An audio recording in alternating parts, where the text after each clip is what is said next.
Hi guys! Welcome to my vlog for today's video. Ang ulam natin ng lunch ay tortang talong ni Ate Lisa. Luto ni Ate Lisa.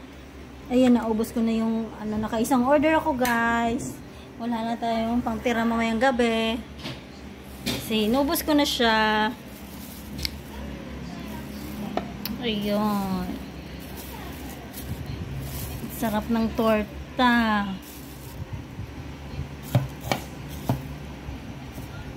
Ayan, ubos na. Taob ang plato.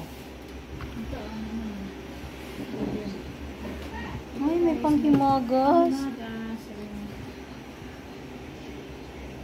Yun lamang po. Salamat sa inyong panonood. Kain tayo ng tanghalian. God bless everyone. See you in my next vlog. Good afternoon. Pakinityan ko. Kain. Pero isang kanin lang ako ngayon kasi diet ako. Diet. Kunwari.